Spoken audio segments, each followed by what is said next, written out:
Buenas, lectores y espectadores de Reason Why. Dijimos por ahí en Navidad que unas semanitas y parece que se nos ha hecho tarde, pero aquí estamos en un día muy especial para nosotros porque no solo reactivamos Reason Why Televisión estrenando este fabuloso plató, sino que además hoy estrenamos nueva identidad corporativa. Así que bueno, espero que la disfrutéis, que os guste, por lo menos tanto como nosotros la hemos trabajado, ¿vale?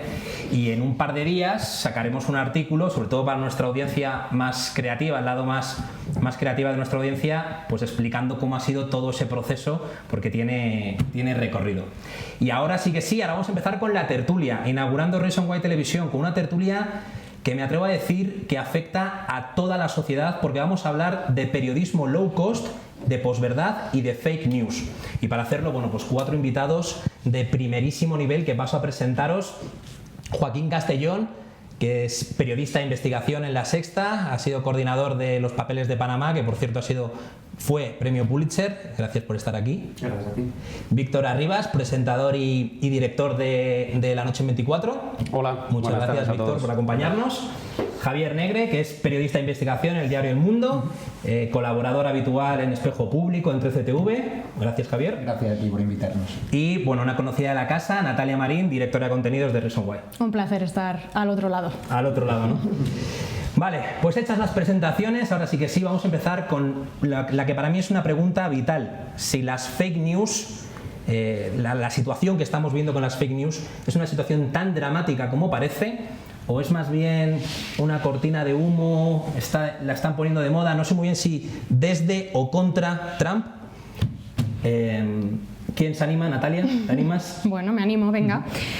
Dramática, a ver, yo tampoco quiero ser pesimista, obviamente, pues porque es la profesión y lo que nos toca, ¿no? Y siempre pues hay que tratar de pensar de que las cosas pueden resolverse y pueden ir a mejor, pero sí que es verdad que yo, por lo menos que leo prensa internacional a diario en mi trabajo, me encuentro con titulares, contenidos, pues que realmente son deleznables, ¿no? O sea, yo no sé desde qué momento la prensa se ha convertido en lo que se ha convertido y ha dejado de ser ese cuarto poder y esa referencia para la sociedad y ha pasado a ser pues por un modelo de negocio bastante lastrado, pues no sabría muy bien cómo definir a lo que hemos llegado, ¿no? Y en cuanto a cortina de humo, mencionabas a Trump. Yo creo que el propio Trump ha utilizado el tema de las fake news como su cortina de humo, recuperando un poco algo que en realidad en periodismo, lo hablaremos, supongo, ha existido siempre, o sea, no es nada nuevo el tema de las fake news. Y mientras él pues manipulaba sus cositas por ahí, pues acusaba a grandes medios como el Times de emitir contenidos falsos, ¿no? No, porque ahí lo que vemos es que por un lado es las fake news contra Trump, pero por otro lado también desde Trump, ¿no? Exacto. Cuando esta situación. Yo diría que las fake news siempre han existido, son las noticias falsas de toda la vida. En alguna ocasión, recuerdo ahora esa mítica portada de Chávez en El País, ¿no? Como los grandes medios ahora hemos revisado todos nuestros filtros para evitar que nos cuelen noticias falsas. ¿Qué ocurre? Que ahora voluntariamente están surgiendo pequeños digitales que no saben ni quiénes los financian, no saben quiénes están detrás, que vierten interesadamente en España noticias falsas, sabiendo que hoy en día estamos en la dictadura del clic y también en la era de Google, en la que si te manchan tu nombre y tu reputación ya es imposible remediarlo, por mucho de que yo te pueda demandar por derecho al honor, te puedo ganar el juicio dentro de 6 años, pero a mí ya me han cerrado las cuentas y a mí ahora me salpica un escándalo de menores, de prostitución de menores, por mucho que yo sea inocente y que sea un medio digital que vean 3 personas. Cuando yo voy a abrir una cuenta al banco, lo primero que van a hacer es meter mi nombre al Google y si ven que estoy metido en ese tipo de asuntos, no me la van a dar, con independencia de que yo sea inocente. Entonces ahora veo con mucha preocupación cómo hay medios digitales que están naciendo, que no sé quién los financia, que están virtiendo informaciones en contra de empresas que cotizan en el IBEX 35 y no sé quién puede estar detrás, pero supongo que hay dinero de por medio e intereses, porque si yo ahora cojo y le filtro al diario digital de Gerona, que lo han montado 4 amigos que no sabemos quiénes son, que Iberdrola está salpicada por un escándalo de corrupción o de prostitución de menores en Haití, imagínate. Estoy seguro que la cotización de Iberdrola, por mucho que sea un periódico digital menor, puede bajar al día siguiente. Es una situación dramática, entonces. Es una situación dramática porque ahora mismo hay personas que están siendo contratadas por empresas privadas para tratar de perjudicarlas, y hay periodistas o mercenarios de la información que no trabajan en los grandes medios, que no sé para quién trabajan, pero que sí vemos como continuamente están utilizando pequeñas cabeceras para saldar cuentas pendientes y para tratar de influir negativamente sobre la reputación de empresas y personas concretas. Y eso hay que, desde el gremio, trabajar y luchar contra ello, porque es una auténtica vergüenza y un disparate que nos afecta a todos. Bueno, lo que veo, y sin haber entrado en esta zona a preguntar, es que debate no va a haber, porque un debate va a haber dos partes, ¿no? Unos a favor y otros en contra. Aquí parece que todos vamos a estar en contra de las fake news, por supuesto, obviamente, pero de la situación, ¿no? ¿Qué opinamos por esta zona, Joaquín? Es que ¿quién va a estar a favor de fake news? No, para empezar, porque ya el término fake news está en cuestión, y es un oxímoron. No es una noticia, no puede ser falsa. Una noticia está contrastada, está confirmada, está comprobada. O sea, ha habido un trabajo periodístico por detrás. Y después creo que habéis abierto un montón de melones. Para empezar, ¿qué es una fake news? Si una fake news es un hecho alternativo de los que habla Trump, si es un error periodístico, si es directamente una mentira para perjudicar a alguien, eso hay que hablarlo.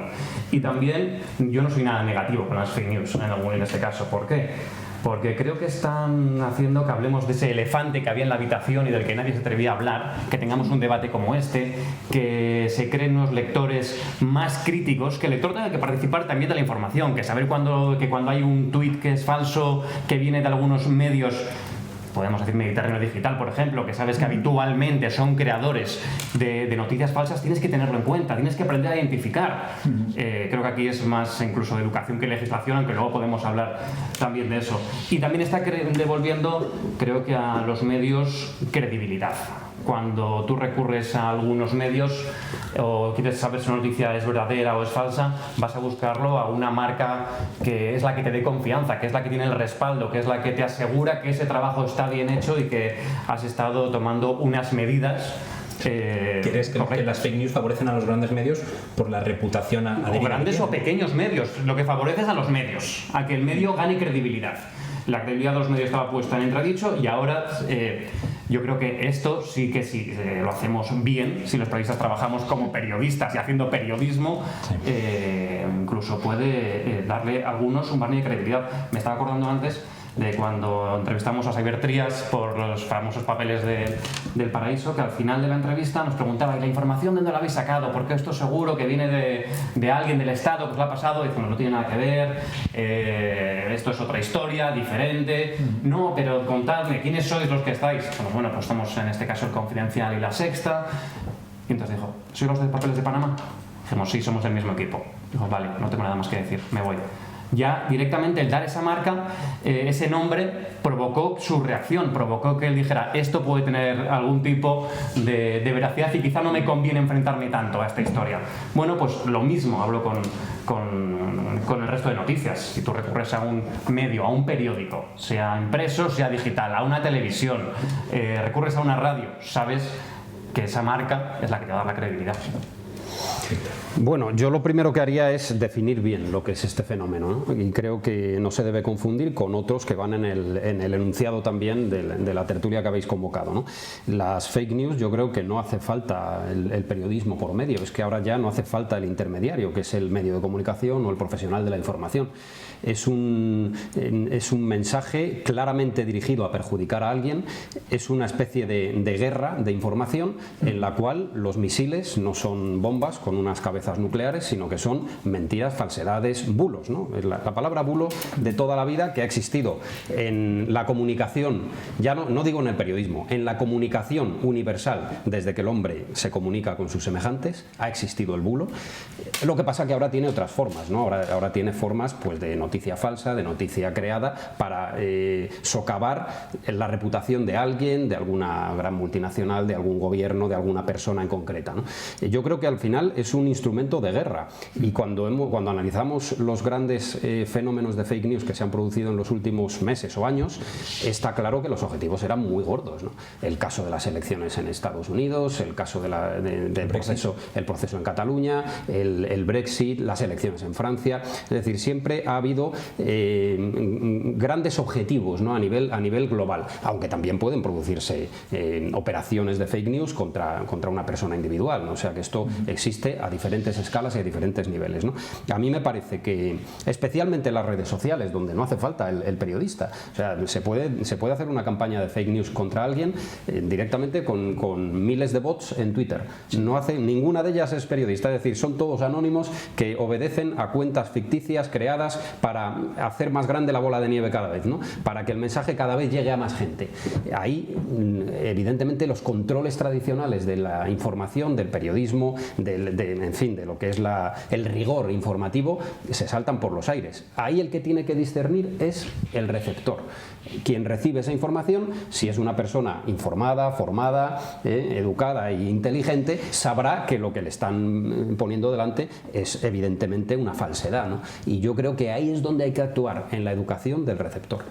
Bueno, veremos en una parte de la tertulia tenemos planteados posibles soluciones, pero si la educación es una de ellas, desde luego. Bueno, sobre todo para que el que recibe esas fake news sepa ante lo que está, ¿no? Y saber también la procedencia, claro, de dónde viene aquello, ¿no? Totalmente. Claro. Y luego la parte del rigor que comentabas, sí que también se ha puesto un poco en tela de juicio, ¿no? Si todavía existe el rigor periodístico, sobre todo en la parte digital que mencionabas. Eso tenía más que ver con el primer concepto con el que habéis titulado la tertulia. Es que es verdad, el periodismo low cost. Efectivamente, sí. Es verdad que hay muchos melones, como estabas comentando, todos juntos, que al final son uno consecuencia del otro y así, ¿no? Porque al final, cuando hablamos de periodismo low cost, te refieres a la precariedad que hay en los medios y que nos afecta a todos los medios por igual.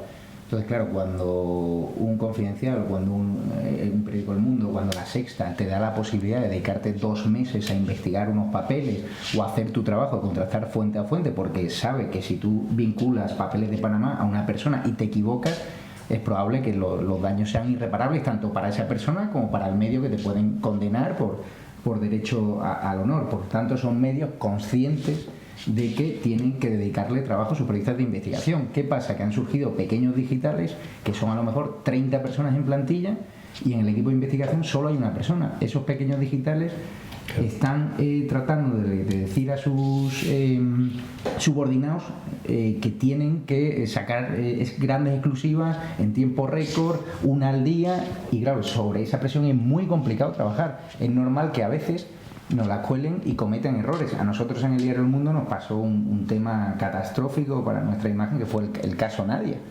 Claro, el caso Nadia, se presentan 2 padres con una niña supuestamente enferma, que realmente está enferma, pero que no era tan grave. Cogen al mejor periodista de mi periódico en temas sociales, y el periodista, Pedro Simón, que es un gran periodista, comete el error de empatizar más de la cuenta con la familia.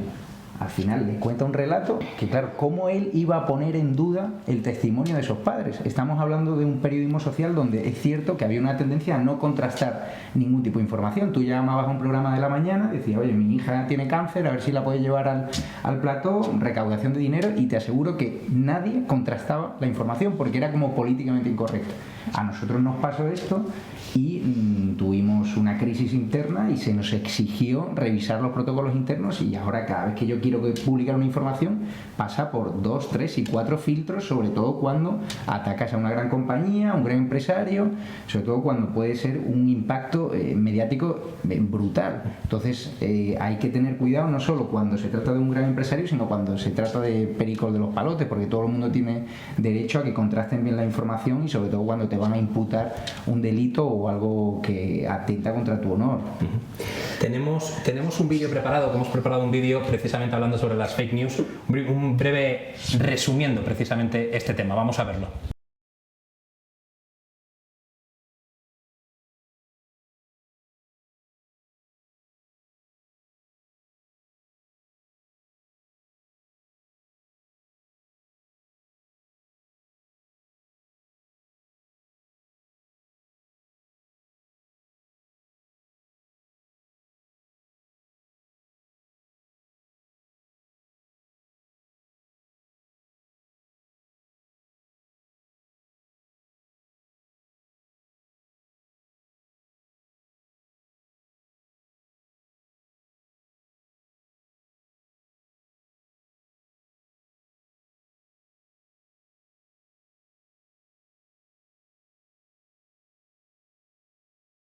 Bueno, pues ahí lo veíamos. Terminábamos el vídeo con una pregunta que para mí también pues, es fundamental. ¿Estamos a tiempo de ganar la guerra a las fake news, Natalia? Yo, hombre, es un poco como empezaba yo la tertulia, ¿no? Con optimismo, quiero creer. Yo pienso que sí. Sí que es verdad que el tema de las fake news, lo comentaba antes Joaquín, pone en valor el periodismo, el buen periodismo, ¿no? El periodismo de calidad y bueno, pues lo que es la vieja escuela de esta profesión. Pero también es cierto que le estamos dando a la gente motivos para desconfiar. Y cuando a la gente le das motivos para desconfiar, están los más críticos y toda la corriente de haters que se desarrolla con el tema de las redes sociales están ojo a visor.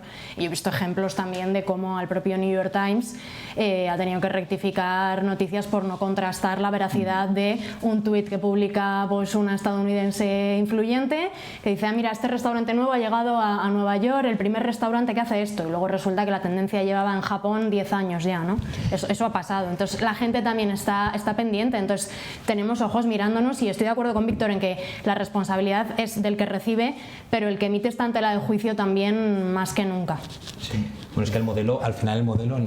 No, iba a decir que efectivamente hay un cuestionamiento también de los que hacemos la información, ¿no? Pero, a ver, mi idea sobre esto es que las cafeterías y las tabernuchas han existido siempre y van a seguir existiendo. Y siempre en esos lugares ha habido rumorología, cotilleos, insultos, maledicencias.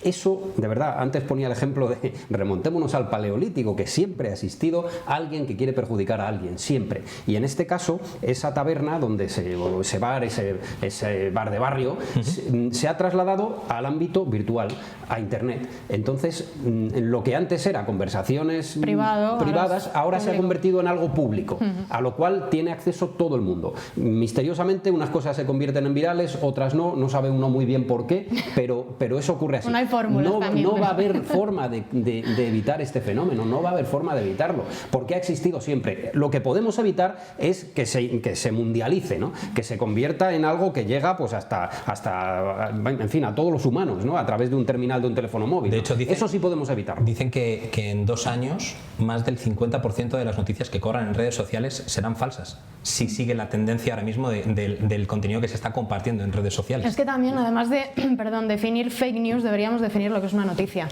No, lo comentaba Joaquín, ¿no? Porque es que el periodismo ciudadano también en este sentido nos ha hecho daño, ¿no? Y ver cómo gente desde su casa para pasar un rato agradable pues coge el código fuente de una web, le cambia el titular, hace un pantallazo, lo lanza, claro, es que si han destituido, pues es que eso es como si pones a un anónimo, a un particular que no tenga estudios a hacer una operación, una intervención quirúrgica, o si pones a alguien con un desconocimiento total de la seguridad a dirigir la seguridad en un partido de fútbol. Mira, esto habla de que tenemos que hacer medicina preventiva.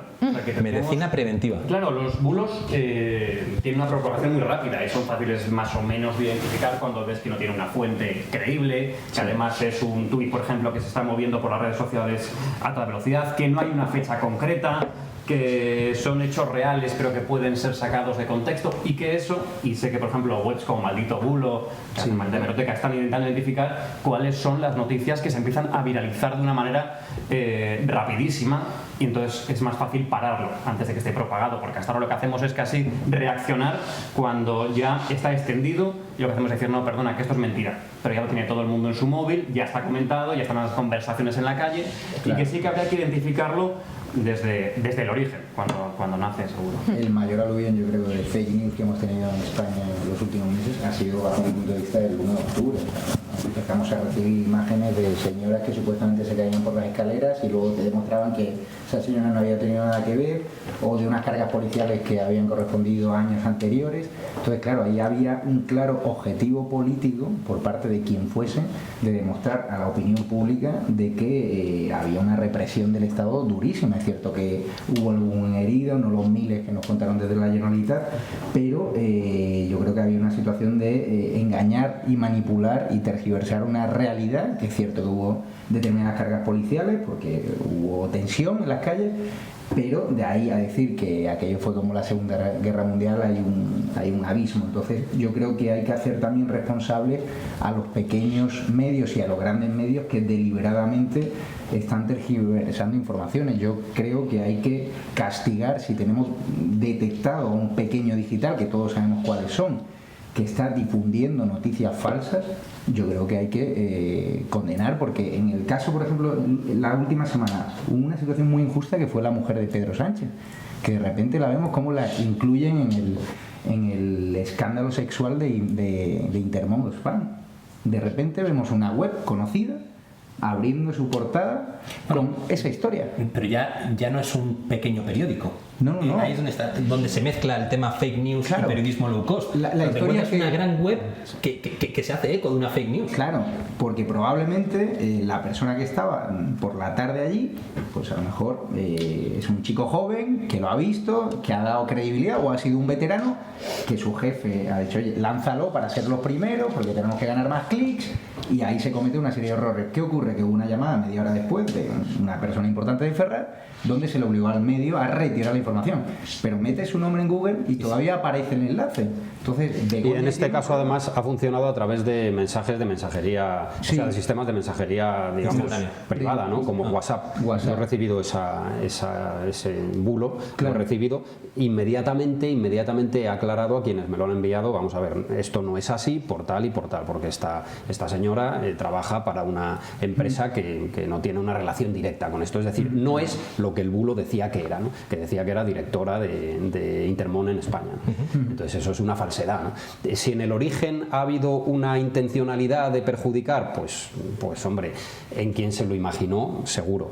Claro. Y al no contrastarlo, insisto en que hay más intencionalidad todavía. Hablas de la intención y me parece muy interesante porque claro, todo el rato hablamos de la intencionalidad política. Claro. O sea, hablamos de los en este caso es evidente. En aquel momento, sí, en claro, este caso parece lógicamente claro, también muy evidente, pero también está la económica. Sí. O sea, la gente que se está lucrando con aquellos chavales de Macedonia que estaban lanzando noticias sobre Hillary Clinton, sobre Trump y que hacían, pero eran 20.000, 30.000 euros cada semana lanzando esas noticias por los clics que conseguían.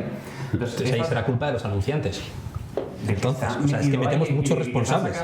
Sí, claro, pero es que hay mucha gente implicada. Esto no es un tema fácil ni simple. O sea, sí, es un tema muy complejo y creo que hay también tenemos que hablar del dinero que se mueve, de gente que se está llevando 600 euros por cada noticia falsa, eso en España. Y de hecho, eso pasa con una web en España.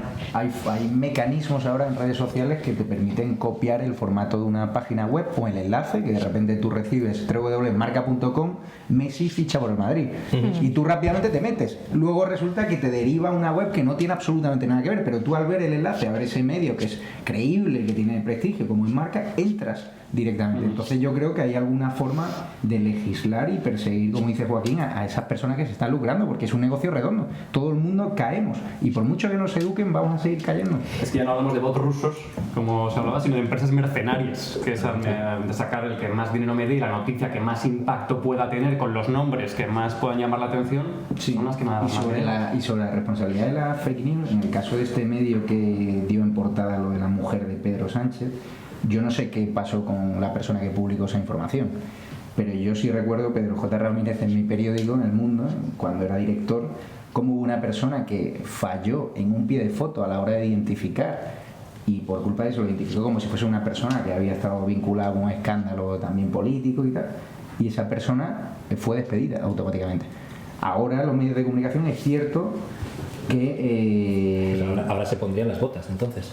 Se lo piensa mucho, porque hay una cierta de protección, pero yo a la hora de publicar una noticia, si yo sé que cometo un error flagrante, no un pie de foto, eso me parece una exageración, yo entendería que mi empresa me echase.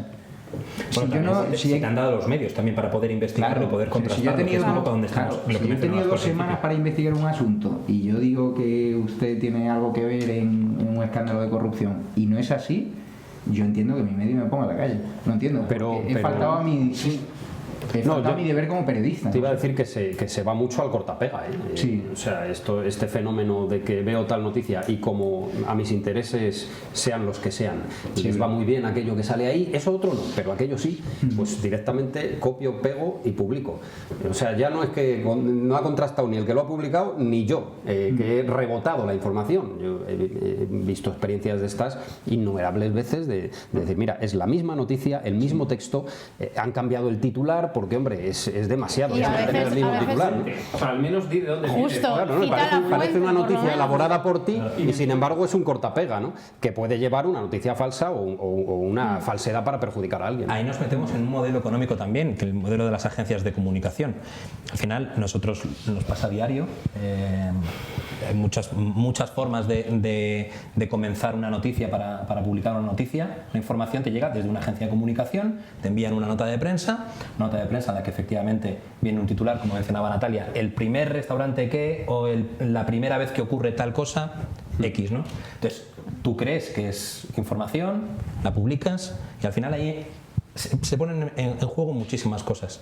La agencia de comunicación que ha cobrado por ello, porque hay un cliente detrás que quiere que esa información se publique, el medio que no cobra por esa publicación, el medio que tampoco contrasta la fuente porque la fuente ya de por sí viene contrastada, pero hay un interés económico entre la agencia de comunicación y el cliente. Entonces, al final, otro medio se hace eco, copia y pega, y a ver quién llega primero a Google, a ver quién llega primero a Facebook. Entonces, el tema de las fake news está bien, pero por otro lado tenemos un sistema de medios de comunicación que es muy complejo. Yo siempre digo que a las notas de prensa nunca hay que hacerles caso, que el periodismo no está en una nota de prensa ni en una rueda de prensa como tal, sino que está en la calle. Ni siquiera ya en las agencias de prensa tradicionales, porque te encuentras fake news también en un EFE o en un Europa Press. Claro, es que el problema de las agencias de comunicación es que ellos quieren colocar tu mensaje, pero yo, si te digo que no he abierto una nota de prensa en los últimos 5 meses, no te miento. Porque yo creo que ese tipo de periodismo, los que estamos aquí sentados, no nos gusta. Yo creo que el periodismo hay que ir más allá, hay que ser excelentes, y la nota de prensa siempre va a querer colocar el mensaje de su emisor. Estás hablando de un porcentaje muy pequeño, Javier. O sea, las notas de prensa... Dices, Sí, la escuela. Claro. O sea, Sé que la Y escuela. te llega una nota de prensa, copias el titular, lo pegas Claro, en pero Google, yo lo que tú cuando he decías, tenido- te salen 20, o sea, Claro, cuando en la he tenido primera página. becarios que los veo sentados en la silla y me dicen, no, es que yo hago periodismo aquí por Twitter y por Facebook y por redes sociales. Yo le digo, vete ahora mismo a Pamplona o vete a San Sebastián a hacer un tema, un reportaje de calle. O sea, ¿a qué sentido tiene de que tú estés aquí haciendo periodismo por Twitter? Y ese es el problema, que ahora las nuevas generaciones, con el tema de los contenidos virales y con el tema de los móviles, se está perdiendo el periodismo de calle también porque los grandes medios tienen pocos recursos para pagar ese tipo de periodismo y para decirle a un tío, como en mi caso, vete 4 días a investigar el asesinato de Diana Quer o a hacerte un reportaje en profundidad con Inés Arrimadas. Eso ya somos muy pocos los privilegiados que podemos hacerlo. Bueno, y hay muchos responsables, ¿no? Porque el modelo económico, de nuevo, entra en el modelo económico. Si el medio de comunicación basa su modelo económico en los clics, esa audiencia mejor para colar más spots, pues al final, a lo mejor, el reportaje con Inés Arrimadas no sabemos cuánto nos va a costar hacerlo, cuánta audiencia nos va a dar versus el publicar noticias más ágiles que te van a dar más clics, mucha más audiencia y al final vas a ganar más dinero. Los clics tienen buena culpa de todo esto, esa medición tan extraña que hay. En lo que dice Javier, a ver, yo creo que tiene que haber de todo, ¿no? Tiene que haber el periodista de investigación, aquí representado magníficamente por ti, pero tiene también que haber el periodista de edición, ¿no? El periodista de edición no tiene la suerte de salir al País Vasco a hacer un reportaje porque en ese momento de su etapa profesional pues le toca hacer otras cosas, ¿no? Ayer ha habido una nota de prensa, ayer a última hora, Fiscalía General del Estado. Sí. ¿La abrimos o no la abrimos? No, eso Javier, sí, claro. me refiero. Claro. Es que hay que abrirla porque es o sea, la estabilidad institucional de un país, ¿no? Entonces, claro, en esa nota de prensa iban una serie de cosas que son de crucial importancia para el momento político de España, ¿no? Entonces, yo creo que hay un punto intermedio, ¿no? Yo me refería a la empresa privada. Cuando es más propagandístico que otra cosa, ¿no? Cuando es, incluso desde el punto de vista político o institucional, ¿eh? Sí. Hay muchas veces que las instituciones que tienen equipos de prensa y de comunicación, oye, pues súper desarrollados, pues te tratan de colar una información y oye, tú por mucho que estés en una mesa de edición o haciendo reportajes, dices, vamos a ver, esto no tiene mayor interés. Claro. Y tú ya, tu capacidad de discernir, pues se va hacia lo importante y lo accesorio lo retira, ¿no? Pero es un poco la nota media, ¿no? Sobre lo que decías, lo ideal es la nota media. Yo me refería sobre todo a la empresa privada que de Claro. Siemens o Sony, una nota de prensa ahí que la abres y resultados económicos y tal. Yo prefiero a lo mejor llamar a esa persona, a esa Y empresa. desde luego no publicarla tal cual, como decía Natalia, ¿no? No coger la nota de prensa y decir, la fusilo, la coloco aquí Es que eso y ya está tengo pasando. un recuadro cubierto. Eso está pasando. Es que los copy-paste, que siempre se dicen que se penalizan, yo creo que no se penalizan, se penalizan a las pequeñitas empresas que están en Google. Porque yo veo grandes medios de comunicación, copy-paste, y te los ves en portada incluso, y dices, ¿cómo es posible? Entonces, ¿quién tiene que tener esa responsabilidad de penalizar? ¿El lector? ¿La plataforma es Google que tiene que penalizarlos? ¿Cómo hacemos? Contado así, ese medio va a ser penalizado seguro. O sea, si Pues copia eso. directamente una nota de prensa todos los días en su portada y esa va a ser su portada, Pero por la Google. credibilidad que va a tener va a ser Claro, cero. al final Es que será nadie va a perjudicial. recurrir Siempre a que él. contrastes con otros medios. Hay gente que solo lee ese medio. Claro, Y entonces si a lo solo lo mejor ves no en sabe que uno. está Pero copiado. acabará aburrido de ese medio, acabará viendo que no es información lo que tiene ese medio, acabará comentando en el bar lo que le decía su medio y le dirán eso no es así, es igual que decir... Claro, pero es que ese medio también, yo por ejemplo me encontraba hoy en portada de un diario económico nacional muy importante, en la columna, en el módulo de la derecha, que suele haber contenidos un poco más ligeros, pues no sé quién se desnuda y no sé quién enseña las bragas. Entonces yo decía, esto en un periódico nacional económico, o sea, de verdad, ¿por qué? Entonces Pues un eso es poco el clic, que tú has eso es el reaccionado clic. El clic, exactamente. Tú has reaccionado así y así reaccionará también mucha más gente. Esa es la No, dictadura no del lo sé, clic. porque si no, no lo pondrían. Hace 20 años teníamos un periódico que era Noticias del Mundo, que decía que había un niño murciélago, que tenía, no sé, que... Eso es- Rajoy se había eso es reunido amarillismo, ¿no? Claro, Amarillismo, entonces, claro. Bueno, noticias falsas que llamaban la atención y que la gente compraba el periódico. Sí, pero y lo que ha tenía dicho su Natalia no historia. son noticias No, falsas. la que se desnuda Esa se habrá chica, desnudado. esa chica Yo se no he habría entrado en la desnudado. noticia, pero bueno, me imagino Lo que iba a que... decir es que ese medio al final acabó pues desapareciendo y desprestigiando sin que nadie lo compre. Es una exageración, evidentemente no es lo mismo. Estamos hablando Pero- del top 3 de medios de España. ¿eh? Sí, sí, no. El Economista era concretamente. Yo, Lo a he ver, tuiteado, o sea que digo, ya lo digo porque está en mi Twitter. vamos a ver, la cuestión de cómo cada medio trata sus contenidos es una cosa muy particular. Será más criticable o menos criticable. Seguramente alguien del Economista vendría aquí y diría, uy, qué mal hecho está esto, ¿no? Es decir, todo es respetable cuando no se pervierte la veracidad de los contenidos. Si esa chica se ha desnudado, tú puedes poner un titular, digamos, más elegante periodísticamente, como quieras. Pero si se ha desnudado y el titular dice que se ha desnudado, eso no es falso.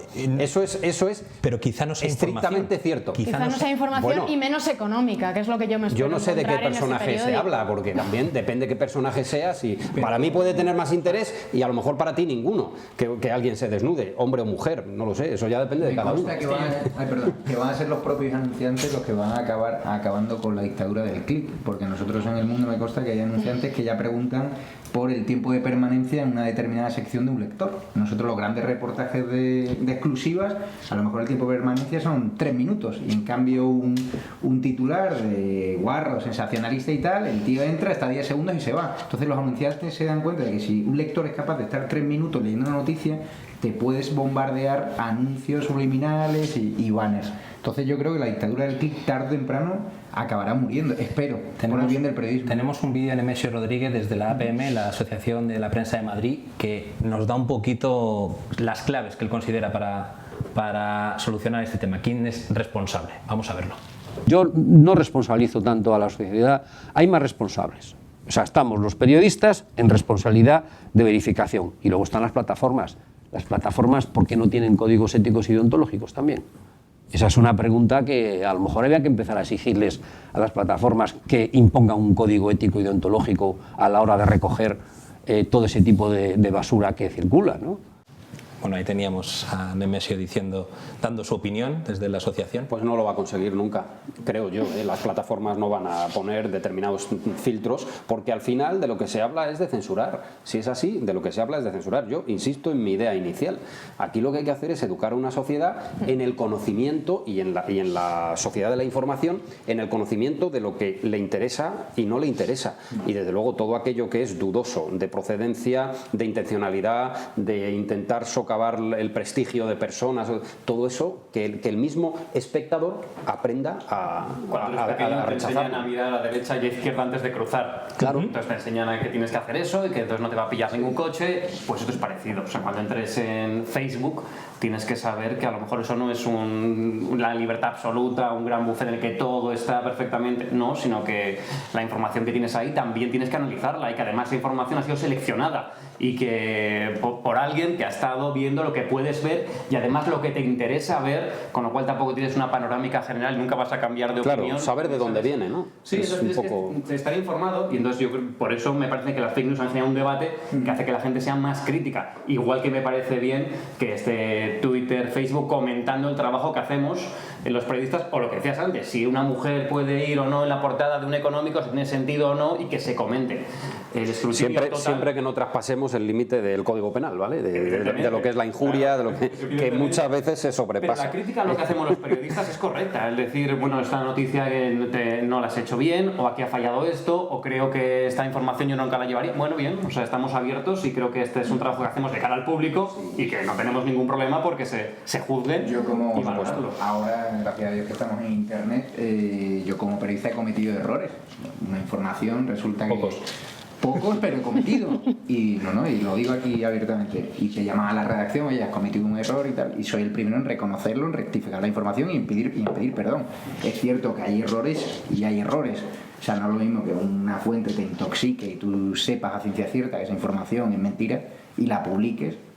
Y otra cosa es que sin querer te hayas equivocado en un nombre, un apellido, a la hora de identificar a una persona en una fotografía y pides disculpas. Pero luego si esas disculpas también se hacen públicas, ¿no? Porque muchas veces las fe de ratas y demás se quedan en el propio periódico, de ahí no salen. Entonces darle el mismo peso al momento en el que tú emitiste la noticia con ese pequeño error, y el mismo peso debe llevar la propia rectificación, ¿no? Para que la gente vea también la forma en la que reconocemos que somos humanos, la forma en la que se hablaba mucho en tendencias periodísticas para este 2018, un informe que leía yo el otro día que hablaban con 100 y pico periodistas a nivel mundial y decían el 2017, por lo menos en Estados Unidos, ha sido el año de la transparencia, ¿no? de explicarle a la gente cómo es el proceso periodístico y cómo nosotros llegamos a publicar lo que la gente consume. Y este año pues tiene que ir un pasito más allá y que expliquemos también por qué hacemos lo que hacemos. O sea, esa labor de que la gente vuelva a entender que el periodismo es una necesidad, es un bien de primera necesidad, como puede ser la luz de tu casa, que tú estés informado, que estés educado, que seas una persona con criterio, es nuestra responsabilidad también eso, ¿no? Entonces cuando nos equivocamos hay que decirlo. El gran problema es cuando se construyen argumentos o historias o noticias que no se basan en la realidad o que no son exactas, pero se mantienen en la publicación porque interesan a mi ideología o a mis intereses, o porque me interesan en mi campaña contra determinada persona, o contra determinado partido político o contra determinada empresa. Eso yo creo que eso sí nos lo tenemos que hacer mirar, ¿no? Porque eso es muy grave. Es decir, mantener la falsedad o la acusación sin pruebas solo para desprestigiar a alguien, a mí eso me parece muy, muy lamentable. Sí, Iñaki Gabilondo hablaba de dos éticas: la ética del gerente, que es el que quiere vender más, el que quiere ganar más dinero, y después la ética periodística, que va por otro lado, y a veces no tienen que ir seguramente, muchas veces no van unidas. Pues probablemente ahí tengamos un habrá problema. que evolucionar el modelo de negocio y en vez de mirar el clic, pues no sé, que pueda haber un periodismo de investigación, un periodismo más pausado, un periodismo como el que tú comentas, y que por otro lado los periódicos, los medios de comunicación entiendan que somos una empresa más, ¿no? Y si ha habido una crisis que estamos lastrando, a lo mejor hay que replantearse las cosas y en vez de empezar a publicar falsedades o lucrarnos a base de denostar a otras personas, otras entidades, pues no sé, vende camisetas, chico, o saca merchandising de tu periódico. Los medios no se dedican a intoxicar en general, o sea, los grandes medios me está pareciendo una irrealidad también, una fake news, decir que todos los medios intoxican y contamos falsedades. Eso no pasa. O sea, si tú no puedes comparar no un falsedades, como El pero Mundo, cosas que cadena... buscan el clic para que tengas más visitas y tengas más anunciantes y ganes más dinero, sí, porque es que si no hay muro de pago en España, no hay cultura de pagar por contenido, entonces hay que buscarse la vida de alguna forma y los medios se la buscan así. No digo que sea mentira que esa señora se haya desnudado, pero que el periódico económico lo ha publicado buscando clics será la noticia más leída del día hoy en El Economista, probablemente. Antes te voy a dar la palabra, Javier, ahora mismo. Tenemos una fotografía que captamos en un medio generalista de primerísimo impacto, que estamos viendo ahí, ¿no? Las mejores hamburguesas de California llegan a Madrid. Ese es el titular. Estamos hablando de, igual alguien lo reconoce por el color de fondo, pero bueno, las mejores hamburguesas de California llegan a Madrid. Entonces eso está en portada también, periódico económico, tal. Habrán ido y las habrán probado todas. Sí, son las mejores. Vamos a entrar dentro de la noticia, no sé si tenemos la otra imagen. Ahora la ponemos, bueno, la ponemos. Vale, dentro de la noticia, como estamos viendo, es un public reportaje de Carl Jr. Carl Jr. probablemente sea la competencia de Burger King en California. O sea, desde luego no es la mejor hamburguesa del mundo. ¿Pone que es public reportaje? No pone public reportaje por ningún lado.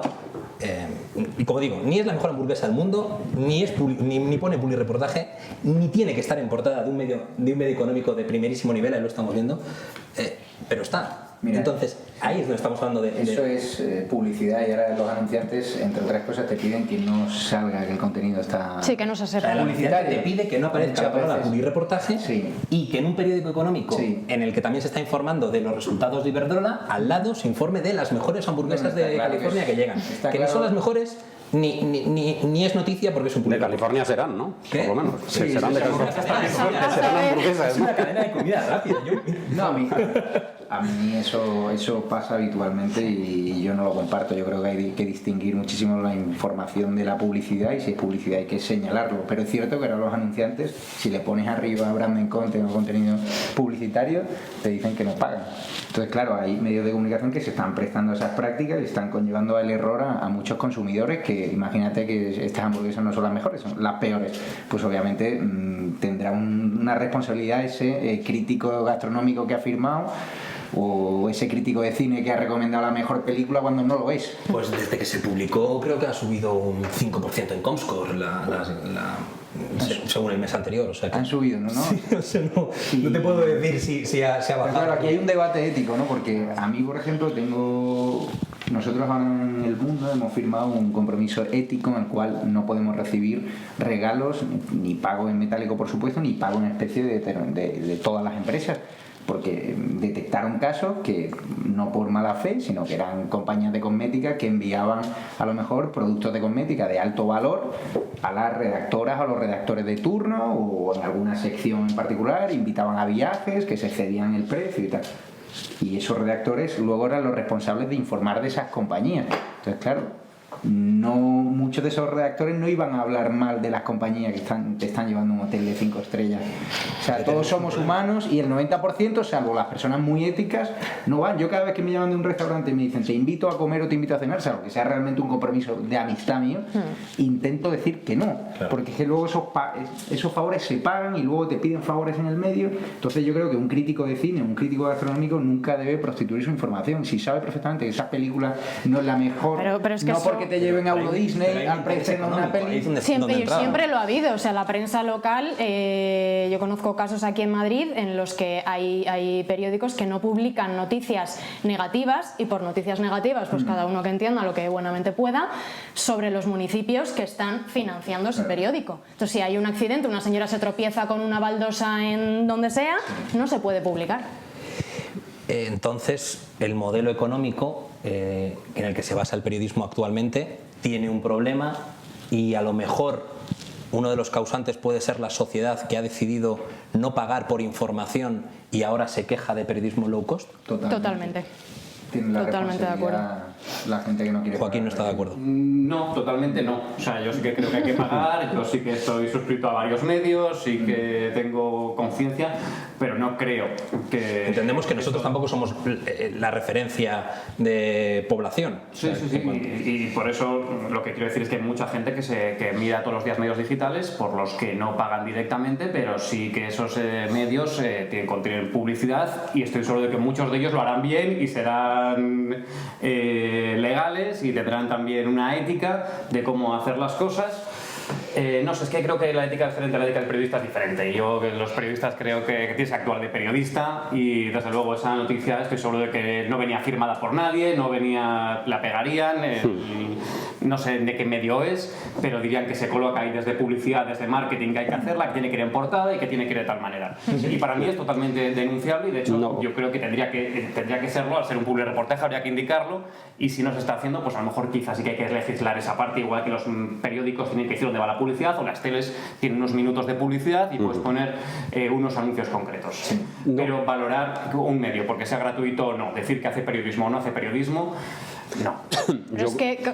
Perdón. No, yo iba a decir que tampoco es un fenómeno nuevo, siempre ha existido el hecho de que alguien pague porque se haga una publicación determinada, ¿no?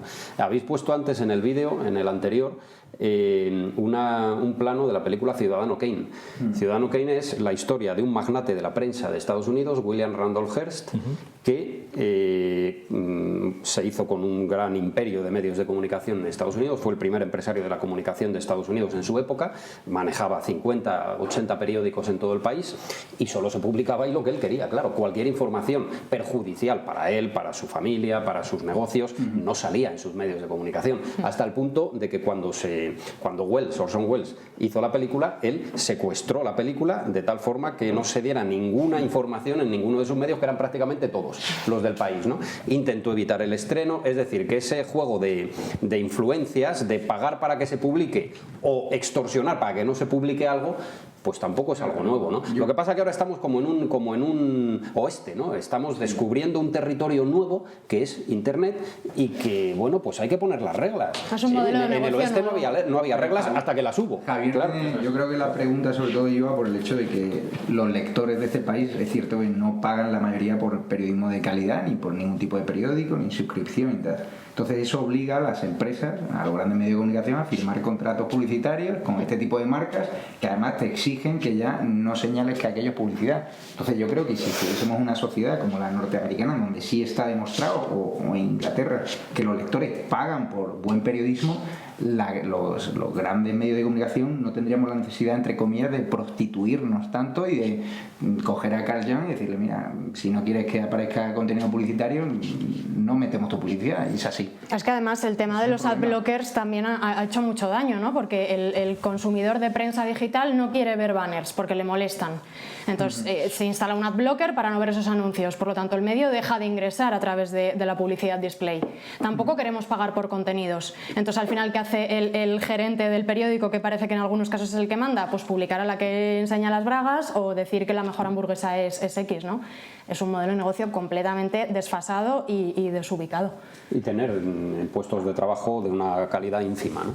Y muy mal pagados, en fin, en un modelo de periodismo que está llevando a la ruina a muchos periodistas, ¿no? Y eso es una desgracia, efectivamente, pero ahí ya entramos en un problema con multitud de causas interpuestas, y desde luego la irrupción de las nuevas tecnologías es una causa de todo esto también.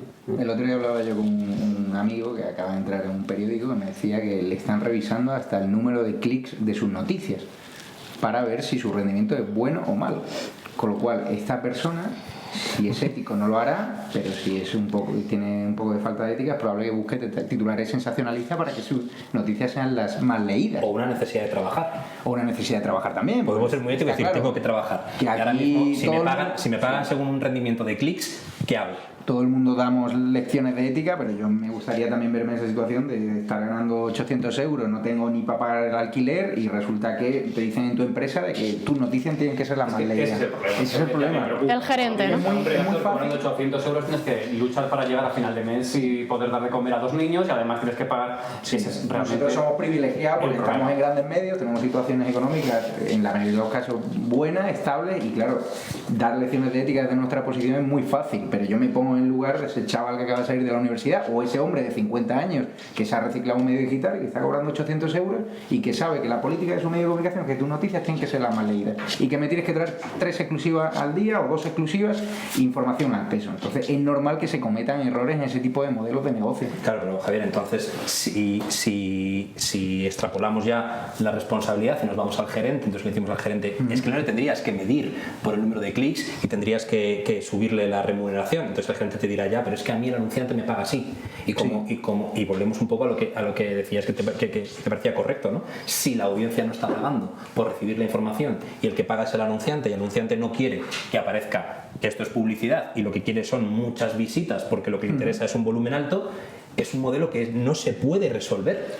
Sonará, creo que un poco grosero, pero quizá lo peor del periodismo son sus lectores a veces. Entonces, realmente el origen de lo que estamos hablando es quien da ese clic. Si esa persona es sensacionalista, va a ir a las cosas sensacionalistas. Si esa persona no está informada y solo quiere cierto tipo de información, es la que va a dar clic a esas noticias. Y en el comercio se dice que el cliente siempre tiene razón, ¿no?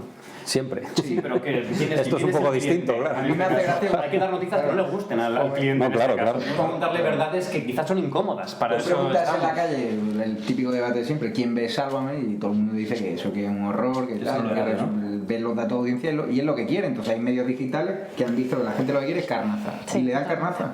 Y ya está. Y además hay otro tipo de prensa digital que está desarrollando el concepto de de lectores militantes que le dan solo la información sesgada, ideológicamente de acuerdo a sus ideas, y estos lectores lo consumen en masa y viralizan los contenidos, con lo cual ese modelo de negocio es rentable.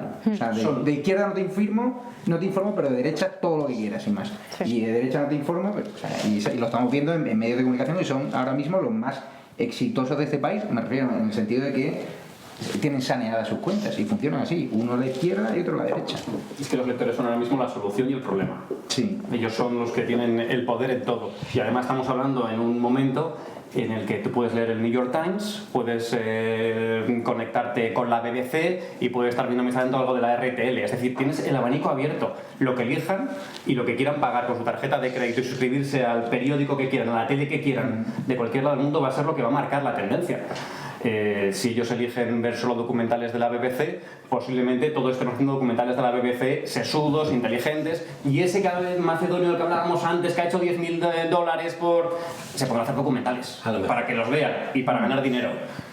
A lo mejor esa figura del editor jefe que elegía cuáles eran los temas del día, que se ha sustituido un poco por Analytics, parece que ese es el que ha perdido el trabajo, ¿no? Ahora es Google Analytics quien te dice de qué tienes que hablar ese día, o Google Trends. Y luego en el otro extremo, noticias que consideramos importantes, sobre todo en la prensa generalista, que suelen ser política. A lo mejor tenemos que encontrar un término intermedio, un punto intermedio en el que le demos a la gente información de calidad, pero también algo de entretenimiento, ¿no? No esa parte solo. Lo vemos constantemente en los módulos de las noticias más vistas del día. Pocas veces son las 3 noticias de portada más grandes y más destacadas. Que yo digo, sí, no, sexo y demás. De hecho, ahora hay un medio digital, me comentaba el otro día un empleado de ese medio, que ellos distribuyen las noticias en su página web y tienen un algoritmo o un sistema por el cual, en función de los clics, la propia página web va moviendo no manualmente la portada, curiosamente, sin la necesidad de una persona, sino robots virtuales que te van cambiando. Por lo tanto, eso es la búsqueda de Google, sin ir más lejos, ¿no? Sí, pero que ya te lo hacen solo, que ya no es un... Lo hacen robots, claro, porque si fueran personas tendrían un editor, un poco más de... Claro, no sé, de sentimiento, olfato, de sentimiento tal vez, ¿no? Ya es un editor virtual que te lo va moviendo en función de los clics, y si las informaciones más complicadas o más sensacionalistas son las que gustan, pues van arriba y te van bajando la información política de interés. Y lo que da pena de eso es que pierdes, cuando tú cogías un periódico antes, ibas leyendo el periódico, o ahora lo coges de papel y vas viendo y vas informando de cosas que no pensabas nunca que te ibas a informar, y lees noticias que no te interesaban hace 3 minutos y te enteras de cosas que quizá en tu vida nunca habrían entrado, a no ser que te entren así. Y ahora, en este caso, lo que haces es simplemente aportar lo que, pues hablamos de Facebook, simplemente entrar en lo que tú quieres, o sea, confirmar lo que ya crees. Sí. Si el lector de eso no se da cuenta, el problema, el lector lo tiene muy grave. O sea, si no sabe leer cosas que no, o historias que no pensaba que iba a leer. De hecho, el futuro de los grandes medios digitales es desarrollar muy bien el Big Data para que te puedan ofrecer dentro de unos años una portada del mundo.es afín a mis gustos, conocimientos o procedencia. Eso ha sido siempre uno de mis deseos. Se va a hacer que mi portada en el mundo.es sea completamente distinta a la tuya ahora mismo. Exacto, que tu portada sea diferente a la que pueda tener Natalia. Y bueno, siempre y cuando el contenido pues sea veraz, sea ético, pues, o sea, pues no hay que tener cuidado tampoco con la inteligencia artificial, porque si tienes mucho contenido no sabes qué va a aparecer. Quizá... Un deseo, pero es poco enriquecedor, ¿eh? O sea, es en tu parcela y no salir de ahí. Totalmente. Yo soy más chapado a la antigua. No, pero yo es algo que tengo ahí como... Me parece más... Pero claro, la clave... De las fake al final las analizaremos. Eso yo, de chapado a la antigua. Yo creo que aquí la clave de la regeneración del periodismo, tanto a nivel ético como a nivel de convertirlo en un negocio rentable, tiene que ser una combinación de veteranía y de juventud. Porque claro, si a mí me dan el mando de un gran periódico, si yo no tengo el criterio de un veterano que me diga, oye, tengo más olfato periodístico que tú, voy a hacer mucho las cosas. O sea, yo me fío siempre de un veterano a la hora de lanzar determinadas noticias, porque él ha pasado por lo mismo que yo, pero 28 millones de veces más. Entonces, esto de que viene la gente joven a quedarse con el poder de los medios es un error. Yo siempre al que le pido consejo, en mi periódico tiene 55 años. Y siempre lo haré. Y la noticia se hace igual. Y la noticia se conociendo hace la igual. información, confirmándola, comprendiéndola y contándola. Claro, Da hay, igual. hay medios que dicen, no, yo solo quiero chavales de 30 años que manejen la información en redes sociales genial, que la viralicen, que entiendan el nuevo modelo. Es que eso, yo digo, eso es un marketing. error.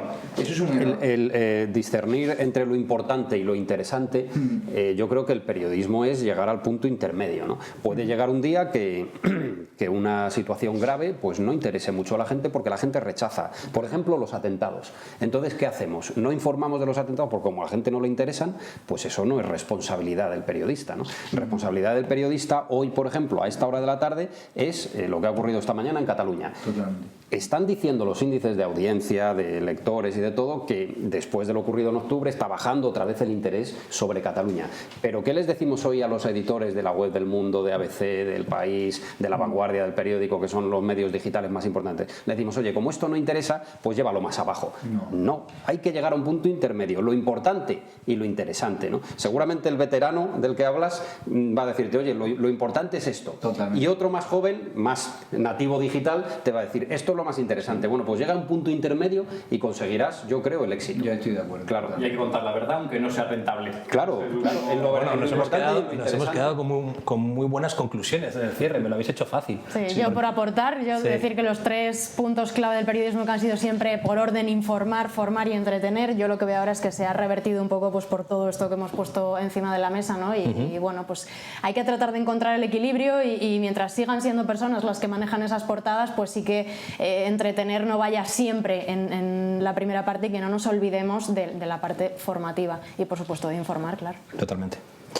Bueno, pues yo creo que hemos tenido una tertulia, un coloquio bastante extenso, con bastante información. Y me gusta decir la palabra información y no contenido, que parece que hay que rellenar a las personas, y más que rellenarlas hay que informarlas. Y vamos a dejarlo aquí, Espero que hayamos puesto nuestro granito de arena a solucionar esta situación que parece compleja, complicada y que todavía va a tener cola, va a ser larga. Con esto que hemos hablado, ¿no? de periodismo low cost y de fake news, ha sido un placer. Muchísimas gracias por estar aquí con nosotros, estrenando nuestro plató de televisión, nuestra identidad corporativa y nada más. A vosotros y mucha suerte en el próximo. Muchas gracias. Muchas gracias. Ya seguí. Hasta luego.